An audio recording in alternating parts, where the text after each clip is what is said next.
Hello बच्चों, स्वागत है एक मरतबा रियल लाइफ इंस्टीट्यूट में आप सभी का इस साइंस के चैनल पे। जैसा कि हम लोग देख रहे थे क्लास 10 का हम लोग धातु और अधातु। तो हम लोग धातु और अधातु में धातु का भौतिक गुण को पढ़ लिए थे, धातु के रासायनिक गुण को पढ़ लिए थे। धातु के भौतिक गुण को एकदम बारी बारी से हम लोग देखें। धातु के रासायनिक गुण को हम लोग ऑक्सीजन के साथ अभिक्रिया करवाएं। फिर कुछ धातु ऑक्सीजन के साथ तीव्र गति से अभिक्रिया की थी, कुछ मंद गति से अभिक्रिया की थी, कुछ बिल्कुल भी अभिक्रिया नहीं किया था। कुछ धातु ऐसा था जो जल के साथ अभिक्रिया किया था सर, तो कोई ठंडे जल के साथ अभिक्रिया किया, कोई गर्म जल के साथ अभिक्रिया किया और कोई बिल्कुल भी अभिक्रिया नहीं कर रहा था सर। उसके बाद हम धातु का अभिक्रिया अम्ल के साथ देखे सर, फिर धातु की अभिक्रिया लवण के साथ देखे सर। हम लोग धीरे धीरे देखते देखते सर, हम पिछले क्लास में हम जो टॉपिक समाप्त किए थे वो टॉपिक अपना क्या था बच्चा? तो टॉपिक ये था कि सर धातु की क्रियाशीलता श्रेणी। देखो बाबू, ये जो धातु है ना, ये लाइनियां इसी के नीचे समझो लिखा हुआ है। ये जो लाइन है ये इसी के नीचे लिखा गया है। तो आप यहाँ से क्रियाशीलता श्रेणी में आओगे तो देखते देखते आपको एक जगह क्या दिख जाता है सर? तो हाइड्रोजन। पीछे क्लास में बात करती है सर इसका। हाइड्रोजन के ऊपर वाली जितना भी धातु है ये सब के सब ये हाइड्रोजन के ऊपर वाला है। हाइड्रोजन के ऊपर वाली धातु में ये जल के साथ भी अभिक्रिया करके हाइड्रोजन गैस निकालता है और अम्ल के साथ अभिक्रिया करके भी हाइड्रोजन गैस निकालता है। लेकिन जो भी हाइड्रोजन के नीचे वाले धातु है ये जल के साथ कोई अभिक्रिया नहीं करती है और H2 गैस भी मुक्त नहीं करेगा सर। बोलो बात क्लियर है? तो धातु की क्रियाशीलता श्रेणी हम लोग देख लिए थे। आज हम लोगों का जो टॉपिक है सर वो टॉपिक क्या है सर? तो अधातु। क्या है सर? तो अधातु। सबसे पहला सवाल कि सर अधातु कहते किसको? क्लियर है? उससे पहले एक सूचना देना चाहते हैं हम आपको कि मेरे ऑफलाइन क्लास में आईएससी फर्स्ट ईयर का मैथ और बायो दोनों के बच्चों के लिए 9:30 बजे से बैच रन कर रहा है। उसमें सब कुछ अभी इनिशियली से शुरू किया गया है। क्लियर है? तो बैच 9:30 बजे से सप्ताह में 6 दिन चल रही है। सैटरडे के सैटरडे छुट्टी कर दिया जा रहा है, संस्थान सैटरडे को बंद रहती है। क्लियर है? तो आज बाबू हम ये कह रहे थे सर कि अधातु दरअसल कहते किसको है। तो जैसे धातु का परिभाषा लिखे थे वैसे ही अधातु का भी परिभाषा लिखेंगे। तो धातु का परिभाषा क्या कह रहा था कि जिसमें चमक पाई जाती हो, जो कठोर अवस्था में पाई जाती हो, जो धारा तथा उष्मा का चालन करता हो, उसी को हम लोग क्या कह रहे थे सर? तो धातु। लेकिन यहाँ मैटर क्या है बाबू कि अधातु किसे कहते हैं? अधातु किसे कहते हैं? तो लिखेंगे बाबू वैसा पदार्थ जो धारा तथा उष्मा का चालन नहीं करता है। धारा तथा उष्मा का चालन नहीं करता है तथा चमक नहीं पाई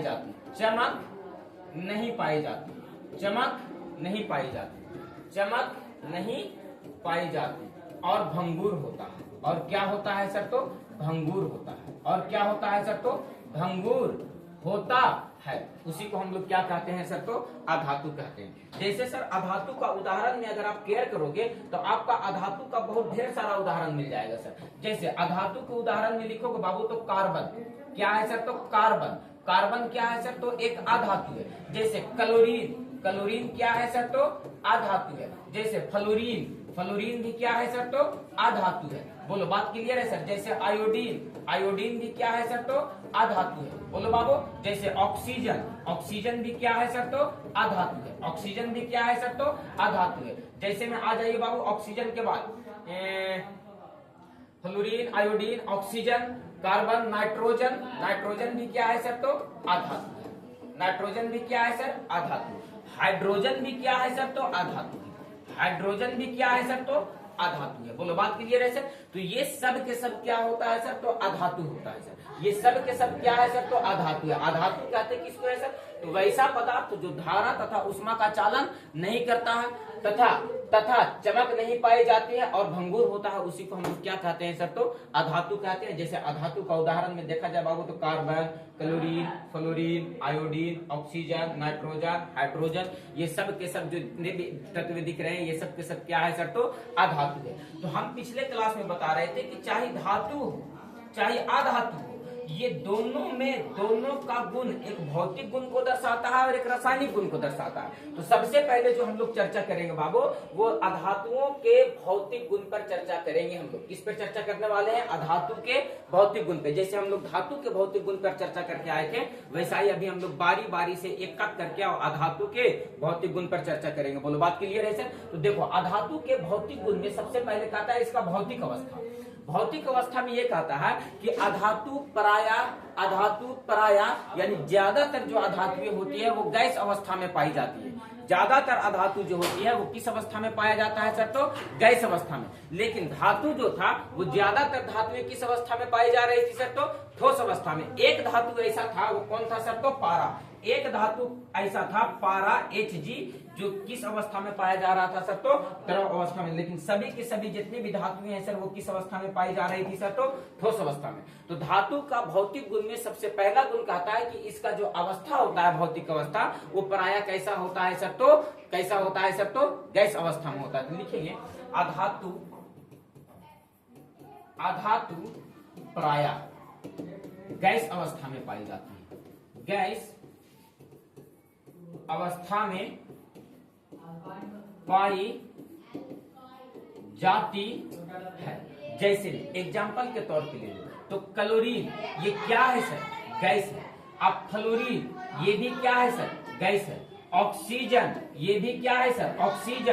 ऑक्सीजन, ये भी क्या है सर? तो गैस है। यानी सर ज्यादातर जो धातुएं होती है, जैसे ले लीजिए नाइट्रोजन भी क्या है सर? तो गैस है। तो ये सब जितने भी अधातुएं दिख रही हैं, ये ज्यादातर अधातु किस अवस्था में पाई जाती है बाबू? तो गैस अवस्था में पाई जाती है। लेकिन एक अधातु ऐसा है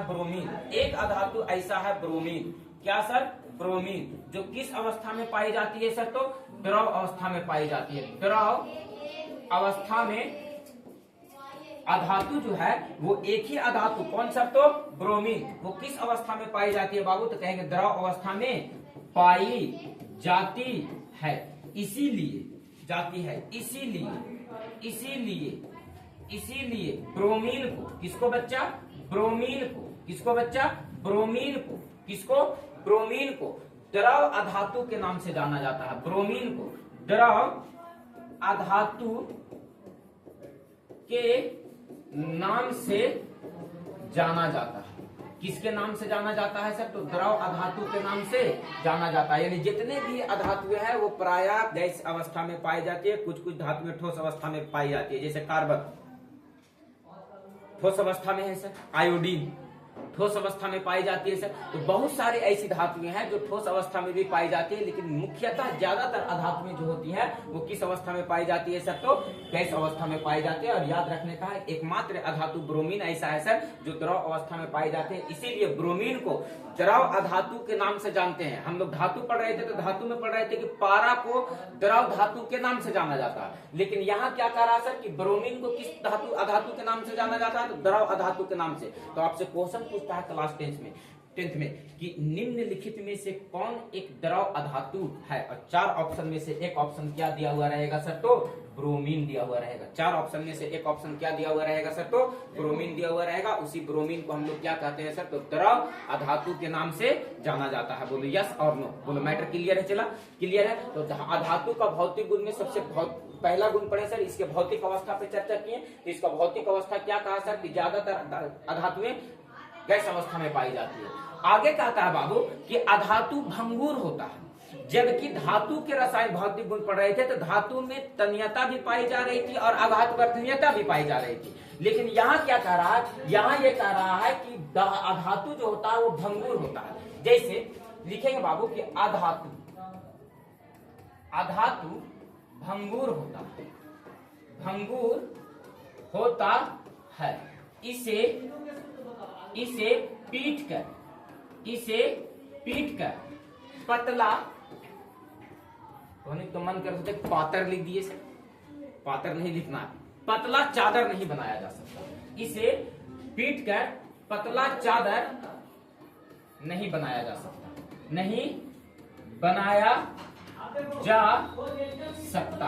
ऐसे सोचो, जैसे हम कहें कि मिट्टी का एगो ढेला लो और ओकरा पर एक हथौड़ी मारो तो देखो तो एकदम चूर चूर हो जाएगा सर। पत्थर का एक टुकड़ा लो, उस पर एक हथौड़ी मारो, कोयला का एक टुकड़ा लो, उस पर एक हथौड़ी मारो, तो पता चलेगा कि सर वो चपटा नहीं होगा सर, वो क्या हो जाएगा सर, तो टूट करके और चूर चूर हो जाएगा। और जब चूर चूर हो जाएगा बाबू तो उसी गुण के कारण हम लोग इसको क्या कहते हैं सर, तो भंगुरता कहते हैं, कि जिसको पीट करके पतला चादर के रूप में नहीं ढाला जा सके, जिसको ढाला जा सके। सर को बोलो हल्ला कम करो। जब हम लोग क्या कहते हैं कि जब भंगुरता की बात करते हैं, यानी उस पर हथौड़ी या चोट मारा जाए तो वो पतला चादर की तरह ना बने सर, बल्कि कैसे बन जाए सर, तो पतला चादर ना बन करके सर वो टूट जाए। इसी गुण के कारण हम लोग इसको क्या कहते हैं सर, तो अधातु के भंगुरता का गुण कहते हैं। बोलो यस और नो, बोलो यस और नो, बोलो क्लियर है। थोड़ा सा क्लियर करना बाबू कि अधातु क्या होता है सर, तो भंगुर होता है, इसको पीट करके पतला चादर के रूप में नहीं ढाला जा सकता है। इसकी चमक की बात करता है सर, तो अधातु में चमक नहीं पाया जाता, अधातु में चमक नहीं पाया जाता। लिखेंगे बाबू अधातु में चमक नहीं पाया जाता, नहीं पाया जाता। बताओ इसका अगला गुण क्या कहता है बाबू, कि अधातु में चमक नहीं पाया जाता। अधातु में चमक नहीं पाए जाने का मतलब इसका कुछ कुछ अपवाद है सर। जैसे इसका अपवाद ये है कि जैसे कुछ कुछ अधातु ये है कि जिसमें चमक पाई जाती है। जैसे आप ले लो ग्रेफाइट को, तो ग्रेफाइट को देखोगे बाबू तो इसमें चमक पाई जाती है। आप ले लो बाबू किसको, तो आप ले लो आयोडीन को, तो आयोडीन में भी क्या होती है सर, तो चमक पाई जाती है। आप ले लो बाबू हीरा को, उसमें भी क्या होती है सर, चमक पाई जाती है। जिसमें चमक पाई जाती है वो धातु कहलाता है। लेकिन ये दो जो ऐसा अधातु है कि इसमें चमक पाए जाने के बावजूद भी इसको किस कैटेगरी में रख दिया गया सर, तो अधातु की कैटेगरी में रख दिया गया। बोलो बात क्लियर है सर।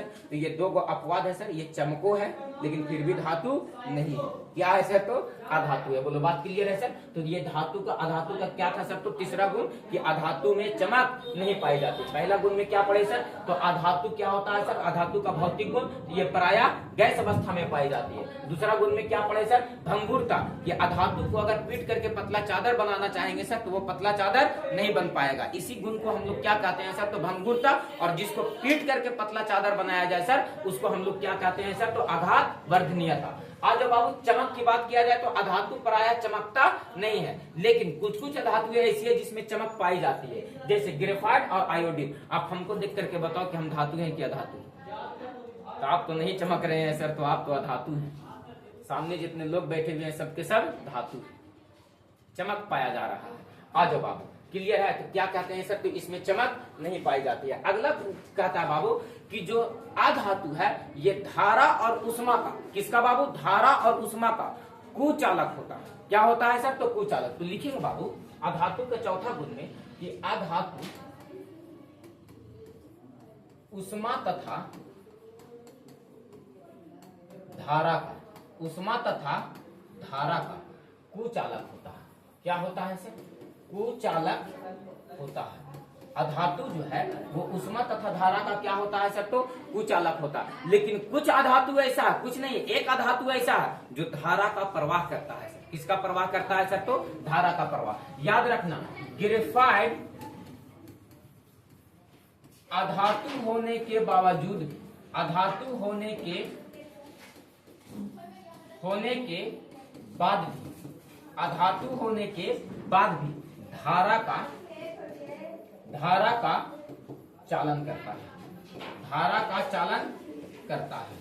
हम क्या बोले बाबू कि अधातु जो है वो ज्यादातर अधातु में, ज्यादातर जो अधातुएं होती है वो क्या होती है सर, तो ज्यादातर क्या, सभी अधातुएं जो होती है वो धारा का प्रवाह नहीं करती है। लेकिन एक अधातु ऐसा है, वो अधातु कौन सा है सर, तो ग्रेफाइट, जो धारा का चालन करता है, जो धारा का चालन करता है। याद रखना, तो आपसे क्वेश्चन पूछता है क्लास 10th में कि निम्नलिखित में से ऐसी कौन सी एक अधातु है जो धारा का चालन करता है, क्लोरीन, फ्लोरीन, ब्रोमीन और एक रहेगा ग्रेफाइट। तो क्या कहेंगे सर कि ग्रेफाइट अधातु होने के बावजूद भी इसमें चमक भी पाई जाती है और ये धारा का चालन करता है सर। बोलो बात क्लियर है सर। ग्रेफाइट मिलता कहाँ है सर, तो पेंसिल में। ग्रेफाइट मिलता कहाँ है सर, तो पेंसिल में। तो ग्रेफाइट जो है ये क्या करता है बाबू, तो धारा का चालन करता है। बोलो बात क्लियर है सर, बोलो बात क्लियर है सर। इसका एक अपवाद था, वो अपवाद बता दिए। अगला 5वां गुण में कहता है बाबू कि अधातु का द्रवनांक और क्वथनांक, अधातु का द्रवनांक और क्वथनांक धातुओं की तुलना में कम होता है सर। क्या कह रहे हैं सर? अगला पांचवा इसका गुण में सर कि अधातु का द्रवनांक तथा कवथनांक, द्रवनांक तथा कवथनांक धातुओं की तुलना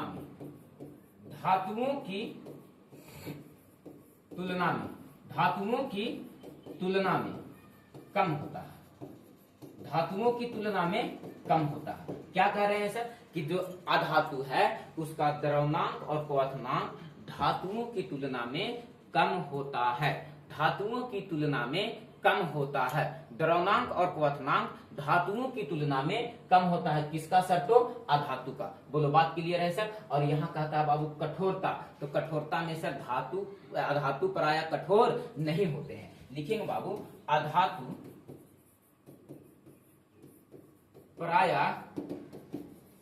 कठोर नहीं होते हैं।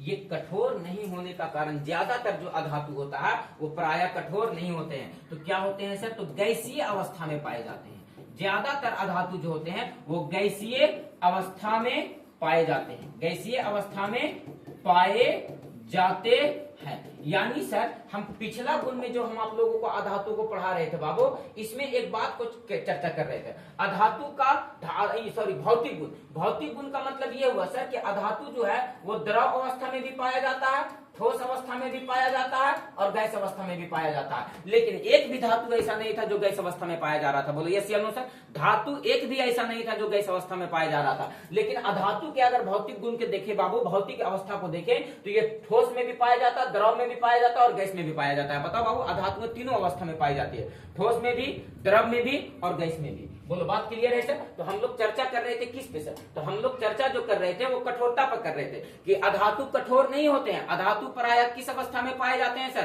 तो ज्यादातर अधातुएं जो होते हैं वो गैस अवस्था में पाई जाती है सर। कुछ अधातु ठोस अवस्था में पाई जाती है, कुछ एक अधातु ऐसा था जो द्रव अवस्था में पाया गया और बाकी जितने भी अधातु हैं सर सबके किस अवस्था में पाए जाते हैं सर? तो गैस अवस्था में पाए जाते हैं। बोलो मैटर क्लियर है? चला बोलो मैटर क्लियर है? आगे कहता है घनत्व।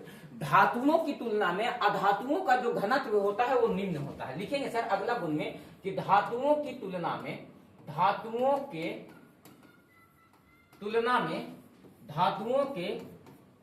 में अधातु का, किसका बाबू? अधातु का घनत्व क्या होता है सर? तो निम्न होता है। क्या होता है सर? तो निम्न होता है। बोलो बात क्लियर है सर? ये जो घना होता है यानी सर धातु तो ठोस अवस्था में पाया जाता है। जो चीज ठोस अवस्था में रहेगा सर उसका घनत्व उच्च होगा। जो गैस अवस्था में पाया जा रहा है उसका घनत्व क्या होगा सर? तो निम्न होगा। और ज्यादातर धातु में गैस अवस्था में पाई जा रही है, इसीलिए इसका घनत्व क्या होता है सर? तो निम्न होता है। बोलो बात क्लियर है सर? ध्वनि, इसमें धात्विक ध्वनि नहीं पाई जाती है। लिखेंगे सर कि इसको पीटने पर अधातु को, अगला गुण में लिखेंगे बाबू, अधातु को पीटने पर विशेष प्रकार की ध्वनि नहीं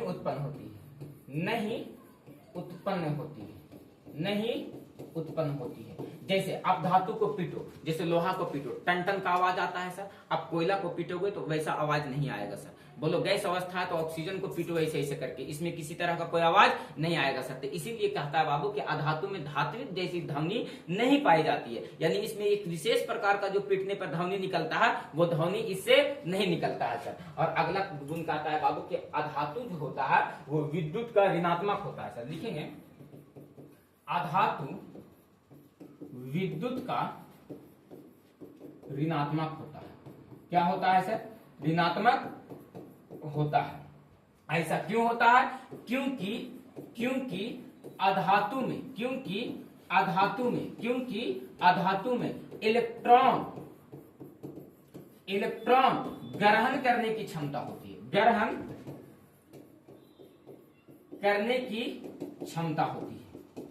अधातु में इलेक्ट्रॉन ग्रहण करने की क्षमता होती है। जबकि धातु जो था बाबू, वो धातु क्या कर रहा था? इलेक्ट्रॉन का त्याग कर रहा था। और अधातु जो है बाबू, वो अधातु क्या करेगा? इलेक्ट्रॉन का ग्रहण करेगा, और जो ग्रहण करेगा वो ऋण आयन में परिवर्तित हो जाएगा, जो त्याग करेगा वो धन आयन में परिवर्तित हो जाएगा। बोलो बात क्लियर है सर? कल इस बात पे हम लोग चर्चा किए थे सर कि कौन धन आयन में परिवर्तित होगा और कौन ऋण आयन में परिवर्तित होगा। तो जो अधातु होता है वो इलेक्ट्रॉन को ग्रहण करता है, और जो इलेक्ट्रॉन का ग्रहण कर ले वो ऋण आयन में परिवर्तित हो जाता है। जैसे क्लोरीन ऋण आयनित है, नाइट्रोजन ऋण आयन है, ऑक्सीजन ऋण आयन है, हाइड्रोजन ही एक ऐसा अधातु है बाबू जो अधातु होने के बावजूद भी वो धन आयन के जैसा रूप को दर्शाता है। हम चर्चा करेंगे इस पे, जब धातु और अधातु का अभिक्रिया पढ़ेंगे ना तो उस पे हम चर्चा करेंगे। तो क्या कहता है बाबू अधातु का नौवां गुण कि अधातु जो होता है वो विद्युत का ऋणात्मक होता है। ऐसा क्यों होता है सर? क्योंकि इसमें इलेक्ट्रॉन को ग्रहण करने की क्षमता होती है, और जो इलेक्ट्रॉन को ग्रहण करे